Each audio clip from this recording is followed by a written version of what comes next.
Good evening, everyone. Thank you so much for being here tonight. It truly means the world to see your smiling faces gathered together.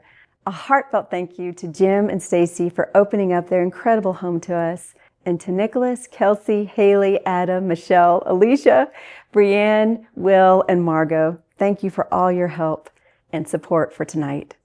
I also want to thank each of you who over the last year have sat with me and talked about God's love and how it would look like to live in it, because that's what this Bible study is about. The idea for this study began about 12 years ago during a season in my life of nonstop motion. Life was all go, and if I stopped, I slept. But then one day, in the middle of the rush, I slowed down and asked a question which turned into a prayer. What's important? In the busyness, I suddenly needed to know, and in that moment, I remembered the Bible had told us what's important is to love God with all our heart and to love our neighbor as we love ourselves.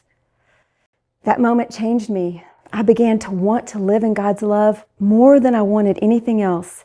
And I went back to seminary. It took 8 years to finish a 2-year degree, a true overachiever in the opposite direction. And then I sat down and I wrote this study. This Bible study is not a download of information, but an invitation to pause and ask meaningful questions. In 6 weeks, 5 days a week, 15 minutes a day, we explore 3 key questions. From 1 John 4:16, what do we know and what do we believe about God's love? Because knowing and believing are different, but both matter. Second, is our understanding of God's love accurate? Do we believe that He wants a relationship with us? Can our belief grasp the height and length and depth and width of God's love for you and for me? And finally, are we living as the incredibly loved people we are and letting that love fill us and overflow to our neighbors? These questions matter because if we don't ask them, we risk living scarce, negative lives. Scarcity becomes our way of thinking. We use always and never a lot. This will never get better, we say. He's always been this way. I hate so-and-so. I'll care for myself someday. I'll get to know the Lord when I have more time.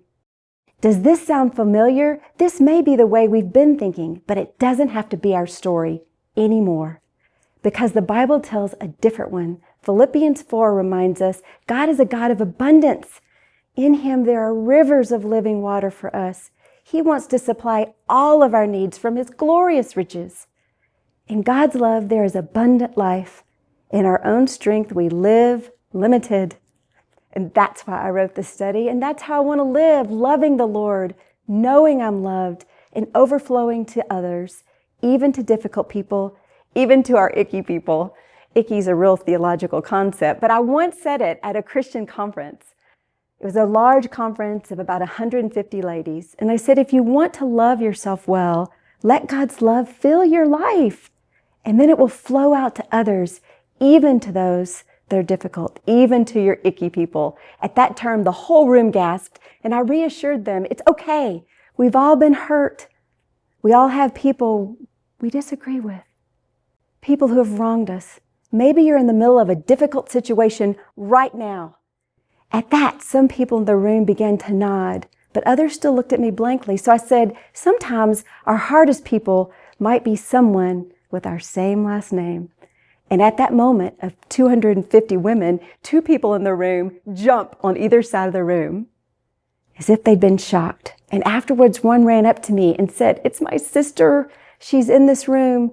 She told me how awful her sister had been to her.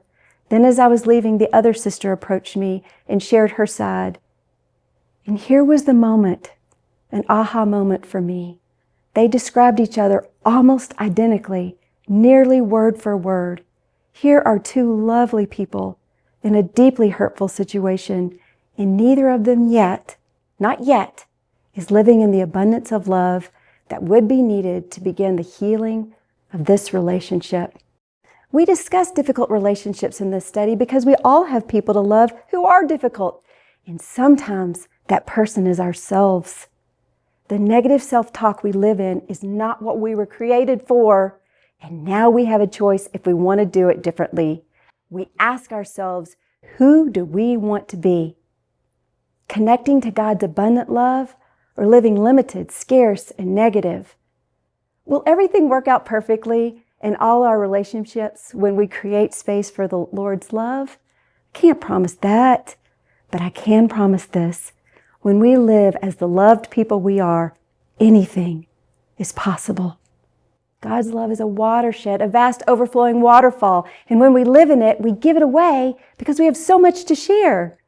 There are many stories illustrating God's abundant love in this study. One is the time we had 12 dozen donuts, 144 donuts, in a back kitchen at the end of an event. Someone had forgotten to put them out. We each grabbed a couple of boxes and ran out to the parking lot. We started handing out donuts to attendees as they got in their car, and still we had donuts. And then we went to strangers on the street. Hey, would you like some? We had this event. And still we had donuts. And finally, you see that difficult person walking down the street, and you say, here, have a dozen, because you simply have so much to share. That's abundance. And doesn't that sound refreshing? Christian author Richard Blackaby said, there is nothing more powerful in this world than a person who's convinced that God loves them. I believe him. My prayer is that this Bible study sparks these conversations we need to have now more than ever. Let's take 6 weeks and begin. There are free signed copies of this Bible study on the dining room table. Please take one as you leave. If you'd like more information or you want to join a Bible study group that I'll be teaching, use the QR code to sign up. Everyone is invited. Feedback is gold for me right now, so please let me hear from you at KristyWArmstrong.com. Thank you again, and remember, the most powerful thing in the world is being convinced of God's love for you and for me. Thank you for coming.